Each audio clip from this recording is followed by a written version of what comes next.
जगत गुरु तत्वदर्शी संत रामपाल जी महाराज के मंगल प्रवचन। आप प्रकृति देवी हो। भगवान शंकर भी कहते हैं कि हे माता, यदि भगवान विष्णु के बाद उत्पन्न होने वाले ब्रह्मा भी आपके पुत्र हैं, तो मैं तमोगुणी लीला करने वाला शंकर क्या आपके संतान नहीं हुआ? अर्थात मुझे भी जन्म देने वाली तुम ही हो। और ये हमारे शंकराचार्य आचार्य, ये नकली गुरु ब्राह्मण, ब्रह्मा विष्णु अजर और अमर हैं, सर्वेश्वर हैं, कोई माता पिता नहीं है।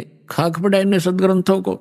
ये खाक टीचर थे जिसने सिलेबस का ज्ञान नहीं, मूर्ख बना रखा था हमारे को। इस अज्ञान को हटाने के लिए स्वयं परमेश्वर आते हैं।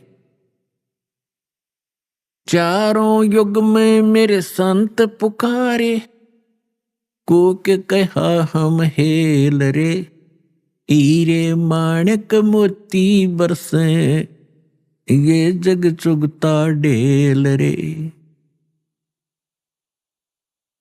चारों युग में परमात्मा कहते हैं हम आए हैं और अच्छी आत्माओं को मिलते हैं, उनको तत्व ज्ञान से परिचित कराते हैं। फिर वो मुझसे परिचित होकर के वो महापुरुष भी मेरी महिमा को यथार्थ रूप में सुनाते हैं, लेकिन कोई सुनने वाला नहीं होता, क्योंकि अज्ञान घना होता है। और परमात्मा कहते हैं हम भी, मैं भी आता रहता हूं प्रत्येक युग में भिन्न भिन्न रूप बनाकर, और ये हमारे ज्ञान को ना सुन करके हम यथार्थ ज्ञान, यथार्थ भक्ति विधि रूपी हीरे मोती लालों की वर्षा करते रहते हैं, जगह जगह ज्ञान सुनाते हैं। लेकिन ये भोली आत्मा हीरे मोती लालों को ना पहचान कर उनको ठोकर मारकर कंकरों की गठड़ी बांध कर वजन उठाए फिर रहे हैं। हम जो साधना कर रहे हैं बड़ी श्रेष्ठ है।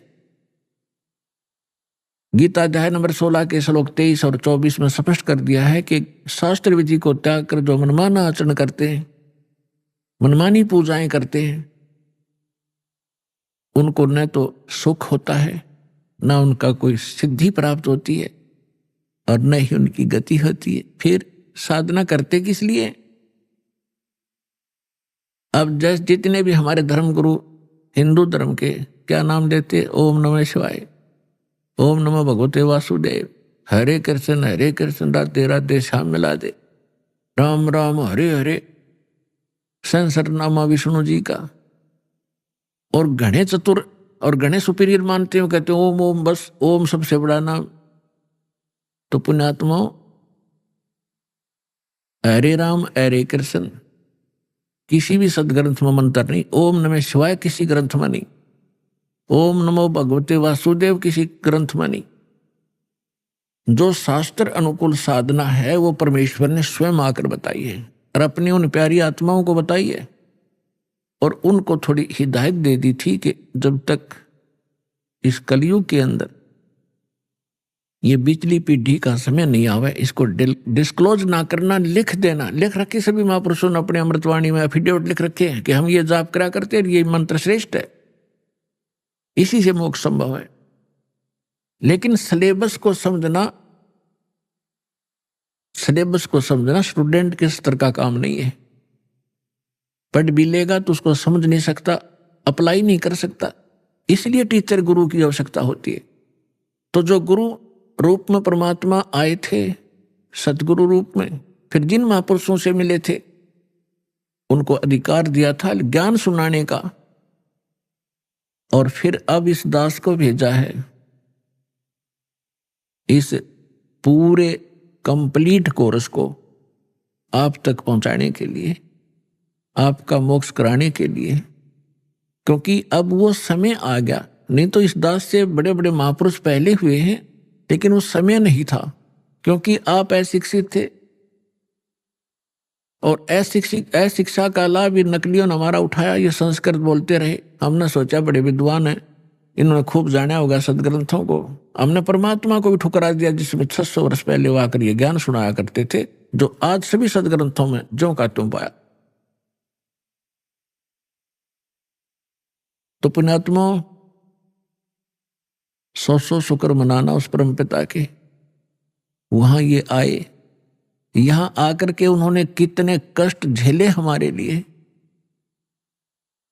परमात्मा के उस इतिहास को जो 600 वर्ष पहले परमेश्वर कबीर जी यहाँ आए थे, ये ज्ञान सुनाया करते थे, तो दास आज उसी परमपिता का दिया हुआ एज इट इज आप तक पहुंचा रहा हूं। अपनी तरफ से इसमें कोई मिलावट नहीं कर सकता, क्योंकि जीव का जो ज्ञान होगा वो घटिया होगा, परमात्मा का ज्ञान वो सत्य होगा। तो वो सत्य ज्ञान आप तक पहुंचा रहा हूं, ये सत्संग कर रहा हूं।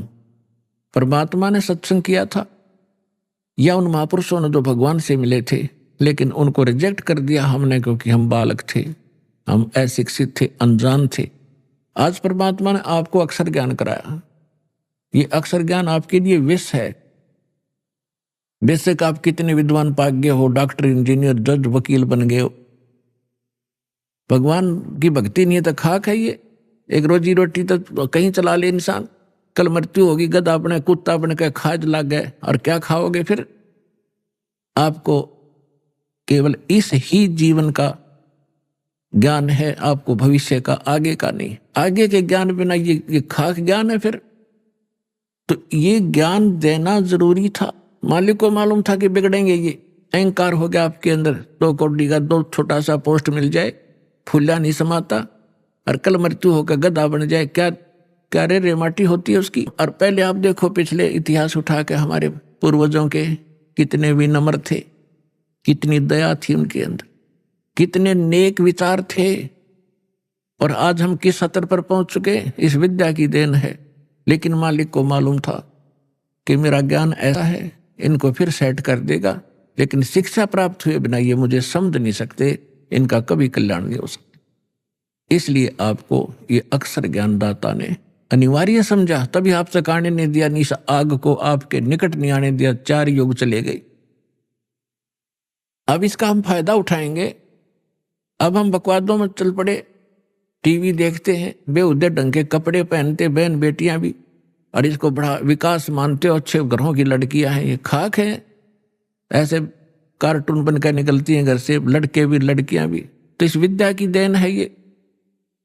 अब इस ज्ञान से हमें पता चलेगा, लज्जा आया करेगी हमें ऐसे ऐसे बकवाद करने में, और हम भगवान भजेंगे और अपना कल्याण करवाएंगे। सतगुरु आए दया करी, ऐसे दीन दयाले, बंदी छोड़ वृत्तास कहा, जठरगनी प्रतिपाल। सतगुरु आए दया करी, ऐसे दीन दयाल। होय होय, हम किसी भयंकर गलती करके आए सतलोक में, बड़ी थाली का ठोकर मार के आए हम, और आज हम एक टुकड़े के लिए कोई देश जाता है, कोई परदेश जाता है।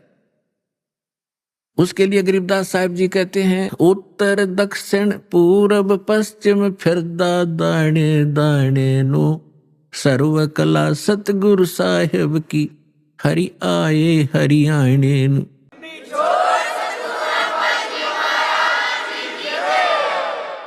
अपने आत्माओं, जो गुरु बचन पर डट गए कट गए फंद 84 के,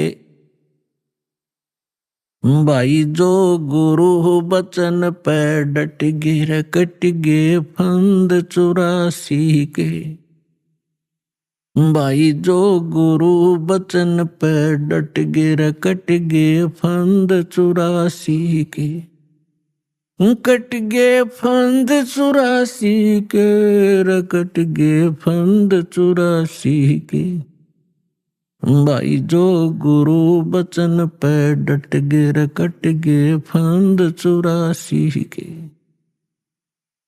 वस्तु मिली ठोड़ की ठोड़ मिट गई, मन पापी की दौड़। वस्तु मिली ठोर की ठोड़ मिट गई, मन पापी की दौड़।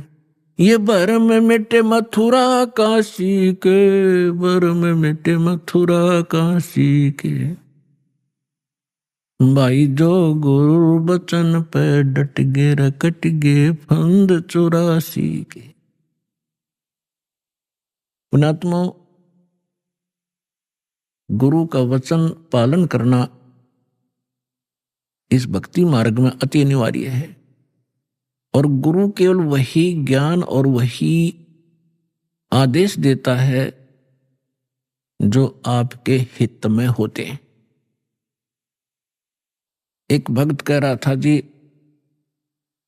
उसने कभी प्रश्न किया होगा, दास को तो इतना ध्यान नहीं रहता क्योंकि लाखों की संख्या में एक महीने में भक्त मिलते हैं। 5 वर्ष पहले उसने दीक्षा ली थी। वो कह रहा था जी मैं अमेरिका जाने की तैयारी कर रहा हूं।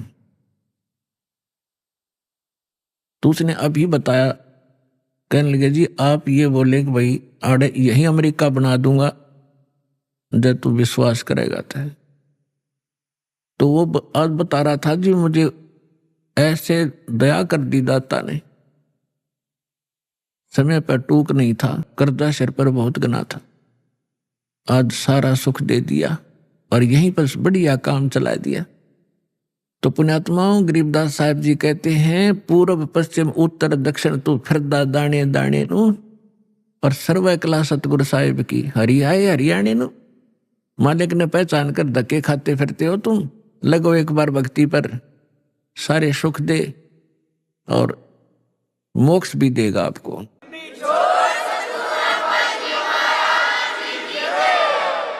पुण्यात्माओं, सबसे पहले हमने अपने लाल की परख करनी होगी कि जिस लाल को हम लिए फिरते हैं ये वास्तव में लाल है भी कि नहीं। तो उस परखने के लिए हमारे पास कुछ पैमाना होना चाहिए। तो पैमाना कौन सा होगा? सदग्रंथ प्लस में उन महापुरुषों का आंखों देखा एफिडेविट कि परमात्मा जिनको मिले। तो आज आपको एक झलक परमात्मा की सुनाएंगे।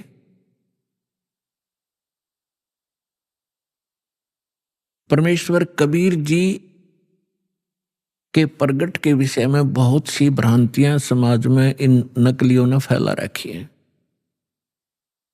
क्या फैला रखी है कि कबीर साहब किसी विधवा ब्राह्मणी के कोख से जन्म हुआ था, वो शर्म के मारे बाहर डाल आई। ये बकवाद है और उन दुष्ट लोगों की बनाई हुई कहानियां हैं जो भगवान से हमें दूर रखना चाहते थे, लेकिन वास्तविकता इसके बिल्कुल विपरीत है। परमात्मा स्वयं कहते हैं अवधू अवगत से चला आए, मेरा कोई भेद मर्म ना पाया, ना मेरा जन्म ना गर्भ बसेरा, बालक बन दिखलाया, काशी नगर जल कमल पटेरा, तहां जुलाहे न पाया, मात पिता मेरे कछु नाही, ना मेरे घर दासी, जुल्हे का सुत आने कहाया, जगत करे मेरी हासी। स्वयं परमात्मा ने आके बताया कि मेरे कोई मात पिता नहीं थे और किसी कारण से मैं प्रत्येक युग में अपने बच्चों को संभालने के लिए ये लीला किया करता हूं। परमात्मा प्रत्येक युग में ऐसी ही लीला करते हैं, कमल के फूल पर आकर शिशु रूप धारण करते हैं। एक सतिथि इनकी ऐसी है यहाँ आने की, और वैसे जब चाहे कभी भी एक साधु रूप में, अन्य रूप में कभी प्रकट होकर के अच्छी आत्माओं को मिलते हैं, उनको ज्ञान देते हैं। तो जब परमात्मा कलयुग में आए सन 1398 संवत 1455 ज्येष्ठ सुदी पूर्णमासी को ब्रह्म मुहूर्त में, ब्रह्म मुहूर्त होता है सूर्य उदय होने से 1.5 घंटा पूर्व, सतलोक से आए मालिक और एक शिशु रूप धारण करके और नीचे को गति की। उस समय बनारस के अंदर, काशी के अंदर एक रामानंद नाम के बहुत बड़े विद्वान प्रसिद्ध थे। उनके विषय में माना जाता था कि इन्होंने 4 वेदों को, 18 पुराणों को, श्रीमद् भगवत गीता को ठीक ढंग से जाना है, जिस कारण से वो प्रचार किया करते थे। और उन्होंने 1400 ऋषि शेष बना रखे थे जो उनके द्वारा बताए गए ज्ञान को आगे जनता में प्रचार किया करते थे। स्वामी रामानंद जी एक ब्राह्मण के अतिरिक्त अन्य किसी जाति मजहब वाले को अपना शिष्य नहीं बनाते थे। अन्य को वो एक हेय समझते थे, अपने से घटिया मानते थे। अब उन्होंने 1400 ऋषि पंडित शिष्य बना रखे थे। उनमें से एक अष्टानंद नाम के ऋषि थे और वो प्रतिदिन एक लहर तारा नामक तालाब था, आज भी है, लेकिन अब तो वो सिर्फ एक यादगार रूप में ही रहा है। लहर तारा तालाब उसका नाम कैसे पड़ा? गंगा दरिया का जल वर्षा के दिनों में जब फुल स्विम पर चलती है तो गऊ घाटों के ऊपर से वो ओवरफ्लो होकर लहरों के द्वारा उछल उछल कर एक बहुत बड़ी झील में समा जाता था, भर जाता था। उसको लहर तारा नामक तालाब कहने लगे और उसका फिर सारा वर्ष बहुत सुंदर स्वच्छ जल रहता था, क्योंकि गंगा के जल में एक विशेषता है कि ये खराब नहीं होता, क्योंकि ये जल सतलोक से आया है। परमात्मा ने एक सैंपल भेज रखा कि हमारे लोक में ऐसे पदार्थ हैं, ना दूध कभी खराब होते, दरिया बहती है, ना दही और मक्खन खराब होते। वहां का ऐसा मटेरियल है। ये एक सैंपल है आपके लिए, विश्वास करने के लिए कि वहां ऐसे पदार्थ, जब ऐसे लोक में और ये जल खराब नहीं होता, वहां तो लोक ही एक विशेष है। तो समझदार को संकेत पर्याप्त है। उस लहर तारा तालाब के ऊपर ऋषि अष्टानंद जी प्रतिदिन अपने गुरुजी के द्वारा बताए गए उस साधना को भी करते थे, उसी में स्नान करते थे। एकांत स्थान, शांत स्थान पर वो भगवान की भक्ति का चिंतन किया करते थे। वो प्रतिदिन की तरह वो भी अपने चिंतन में स्नान करके बैठे थे। आकाश से क्या देखा अष्टानंद जी ने कि एक बहुत प्रकाश, तेज प्रकाश का गोला सा ऊपर से स्पीड के साथ आ रहा है। और वेद भी यही बताते हैं कि वो परमात्मा ऊपर के लोक में रहता है और उस वहां से गति करके आता है, बिजली विद्युत जैसी गति से यहां आकर हमें प्राप्त होते हैं।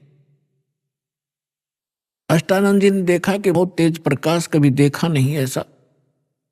जब उसने देखा तो उसकी आंखें सहन नहीं कर सकी, चरम दृष्टि बंद होगी। आंखें बंद होने के बाद उसने क्या देखा कि एक बालक है, शिशु रूप दिखाई दिया। जैसे हम सूर्य की तरफ देखते हैं प्रथम सीधा, तो हमारी चरम दृष्टि सहन नहीं कर पाती, आंखें बंद हो जाती हैं। आंखें जब बंद होती हैं या हम दूसरी साइड में देखते हैं तो सूर्य का प्रकाश रहित आकार दिखाई देता है और वो काफी देर तक आंखों में बना रहता है। ठीक यही दशा अष्टानंद जी की हुई कि उसने जब वो प्रकाश की तरफ देखा तो वो प्रकाश किसका था? सूर्य का, यानी परमात्मा का। और जब आंखें बंद की तो क्या देखा? वो शिशु, उस शिशु का प्रकाश था, वो परमात्मा का प्रकाश था। दोबारा उसने जब आंख खोली तब तक वो प्रकाश लहर तारा तालाब के एक कोने में सिमट चुका था, समाप्त हो गया था। अब अष्टानंद जी अंदर ही अंदर बड़े खुशी हुए। उसने सोचा कि शायद आज मेरी कोई भक्ति की विशेष उपलब्धि मुझे हुई है और इसके बारे में अपने गुरु जी को बताऊंगा। वो उठकर चले गए। अपने गुरु रामानंद जी से कहा कि स्वामी जी, आज मैंने ऐसे ऐसे एक अजीबोगरीब घटना मेरे साथ हुई। हे प्रभु, ये मेरी भक्ति की उपलब्धि है या कोई मेरा भ्रम है? स्वामी जी ने कहा कि बेटा, ये न तेरी भक्ति की उपलब्धि है और न ही तेरी कोई भ्रम है। ऐसी लीला उस समय होती है जब ऊपर के लोक से कोई परम शक्ति या देवता लोग यहां पृथ्वी पर आकर के जन्म लेते हैं। किसी मां के गर्भ में प्रवेश किया होगा उन्होंने।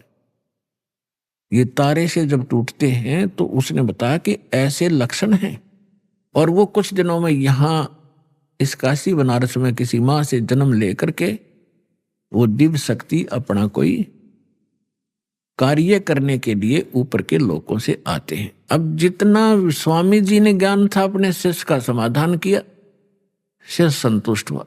अब इन ऋषि महर्षियों ने वही भगवान देखे हैं जो मां से ही जन्म लेते रहे, श्री राम, श्री कृष्ण और बाकी 18, 25, जो 8, 9 जो बताते हैं, ये ऐसे आते। लेकिन ये भगवान वो है जो कभी मां से जन्म नहीं लेता, सबके जन्मदाता है, सबके विधाता है। उधर से नीरू और नीमा नाम के 2 पति पत्नी थे मुसलमान, वो उसी जन्म में वो ब्राह्मण थे। गौरी शंकर पुरुष का नाम था, सरस्वती उसकी पत्नी का नाम था। गौरी शंकर भगवान शंकर के बहुत ज्यादा उपासक थे और नेक आत्मा ब्राह्मण थे। अन्य ब्राह्मण रोजी रोटी के लिए, निर्वाह के लिए मिसगाइड करते थे, दक्षिणा आदि कुछ अटपट करके ग्रहण करते थे। तेरा पितर ऐसे रुष्ट हो गया है, इतने पैसे चढ़ा दे, ऐसा पाठ करवा दे। वो ऐसा नहीं करता था। वो केवल शिव जी की कथा सुनाते थे शिव पुराण से, और जो भी उसकी दक्षिणा आती थी अपने निर्वाह के लिए रखकर बाकी शेष भंडारे में लगाते थे। तो उनके अनुयायी बहुत अच्छे तरह परिचित थे कि बिल्कुल निष्पक्ष कथाएं करते हैं, निस्वार्थ कथाएं करते हैं, जिस कारण से उनकी काफी प्रसिद्धि काशी में हो रही थी। और अन्य जो नकली ब्राह्मण थे रोजी रोटी वाले, वो उससे घनी ईर्षा करते थे कि ज्यादा लोग इनको पसंद करने लगे, हमसे दूर होते जा रहे हैं। इस बात से मुसलमान काजी, मुल्ला, पीर खूब परिचित थे कि गौरी शंकर से अन्य जो धर्म गुरु हैं ब्राह्मण, ये अक्षुब्ध हैं और ये हिंदू धर्म का प्रचार घना कर रहा है। इसलिए उन्होंने बाई फोर्स गौरी शंकर सरस्वती को मुसलमान बना दिया। मुसलमान कैसे बना दिया? अपना जूठा पानी करके गली में खड़ा होकर और उनके ऊपर फेंक दिया, उनके कपड़े में फेंक दिया और उनके मुंह में डाल दिया। तो अन्य जो ब्राह्मण थे वो तो इसी दाव में थे। किसी दिन यूं फंसे, सबने मुनादी करा दी, गौरी शंकर मुसलमान बन गया है, उसको जाति से डाल दिया है, उसका गंगा में स्नान करना बंद कर दिया। अब सारे हिंदू उनसे बाइकाट कर गए, तो वो विवश हुआ। उनका नाम रख दिया नूर अली गौरी शंकर का, और नियामत रख दिया उसकी पत्नी नीमा का, नियामत। तो इस प्रकार फिर अपभ्रंश करके उनको नीरू और नीमा कहने लगे। अब पहले उनकी रोजी रोटी चलती थी कथा की दक्षिणा से, अब दक्षिणा मिलनी बंद होगी, रोजगार की समस्या हुई। उन्होंने एक सिंपल सा काम जिसमें कोई पैसा नहीं लगना था, ऐसा काम शुरू कर दिया कपड़ा बुनने का। और समय के बीत जाने पर उनको जुलाहा कहने लगे। नीरू नीमा निसंतान थे, उनका कोई संतान नहीं थी। 60-62 साल की उम्र उनकी हो चुकी थी। भले ही वो मुसलमान बन गए थे, लेकिन भगवान शंकर को दिल से भुला नहीं पाए थे। कोई भी आपत्ति आती थी या कोई विशेष कसक होती थी, भगवान शंकर को ही वो याद किया करते थे। भले ही वो मुसलमान रीति को भी निर्वाह कर रहे थे, उसको भी चल रहे थे। अपने आत्मा उनको संतान नहीं थी।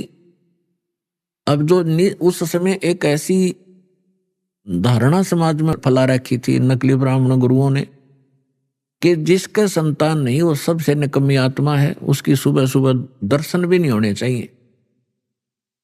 तो जिस कारण से जिनका संतान नहीं होती थी वो खूब समझते थे कि सामने वाला बाइकाट कर गया, गली बदल गया, रास्ता चेंज कर गया। मुझे देखकर वो बहुत कुड़ कर अपना जीवन व्यतीत किया करते थे। यानी संसार की परंपरा से उस व्यक्ति को जिसके संतान नहीं है वह सबसे मनहूस माना जाता था,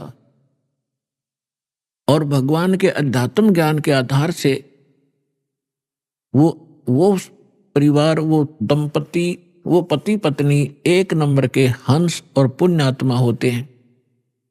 पुण्यात्मा का मतलब है कि उनका फाइनल मैच होता है जब सतगुरु मिल जाता है। वो उनका कहीं किसी से अब लेन देन नहीं रहा, ना पुत्र का ना पुत्री का संस्कार शेष है। और यदि उनको सतगुरु मिल जाए, भक्ति ठीक कर ले, उनका बेड़ा पार तुरंत हो जाए उसी जीवन में। अब ये ना समझना कि जिनका संतान है वो पुण्यकर्मी नहीं है, नहीं, जिनको सतगुरु मिल गए मनुष्य जीवन में, दोनों ही पार हैं, दोनों ही पुण्यकर्मी प्राणी।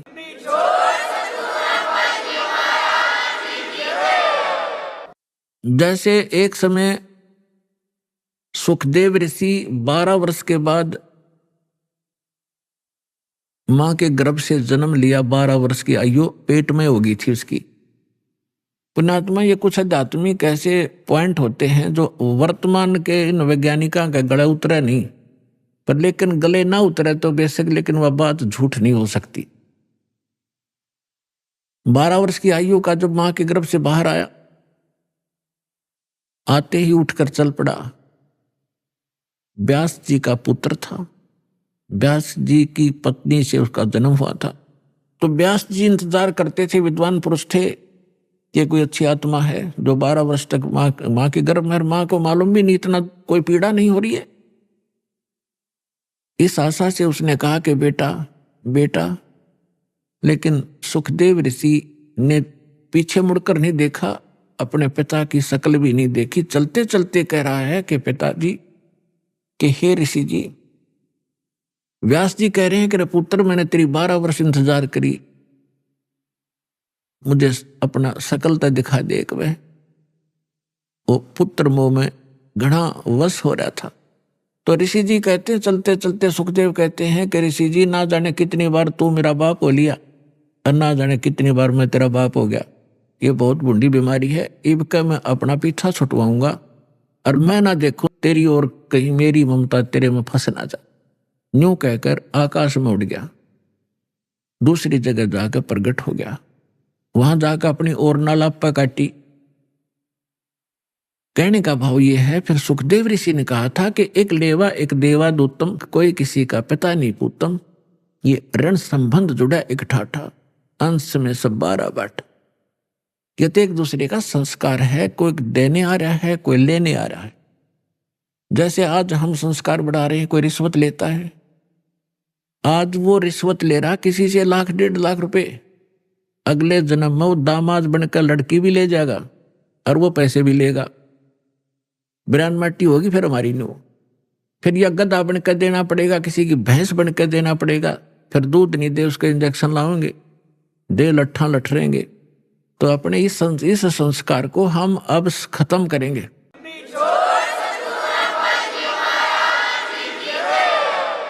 तो इस विष को हम तभी तक खा रहे हैं जब तक हमें ये विष दिखाई नहीं देता, हम पहचानने योग्य नहीं थे। और जब हम पहचानने योग्य हो जाएंगे कि ये विष है, उसके विषय में सुख संवेद में कहा है, जैसे कर का जहर का रंग होरी हो, कहो कौन तिस खावे राम रंग होरी हो। जैसे कण पड़ा हो किस विष का, और ये पता हो ये विष का कण है, कहते कौन छुएगा उसको, खान की तो बहुत दूर बात, हाथ भी ना लावे, किसी और कपड़े तो पकड़ेगा और पता नहीं मिट्टी में दबा का होगा, कहीं और भी ना खा ले। और परमात्मा की भक्ति करने से ही सुख होगा, होरी माने खुशी होगी। तो नीरू निमान का कोई संतान नहीं थी, और कि इसीलिए पुण्यात्मा थी, भगवान आ गया गोदी में। अब भगत का और जगत का सदा से विरोध रहा है, मतभेद रहा है वैचारिक, और जिस कारण से इनकी खींचातान बनी रही तो बनी रहो, क्योंकि भगत को ज्ञान हो जाता भक्ति का और जगत को ज्ञान होता अपनी ही परंपराओं का, वो उन्हीं को उत्तम मान रहे होते हैं, इसलिए विरोध करते हैं भक्तों का। ये तो जाकर लंबे पड़े वहां पर, ये पता नहीं कैसे कर रहे हैं, ये मुसलमान रहे ना हिंदू, मतलब इस तरह की वो बातें करते हैं। करने दो, हम अपने इस ज्ञान के आधार से आगे बढ़ते रहेंगे, एक दिन पूरा विश्व स्वीकार करेगा ये ऐसा गजब का मार्ग है, और इसी से सुख है।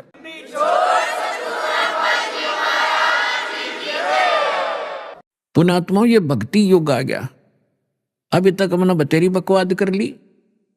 एक बार दास गोवा के अंदर गया हुआ था। गोवा एक स्टेट है समुद्र के किनारे। वहां इन दूसरे देश को हम विकसित देश मानते हैं,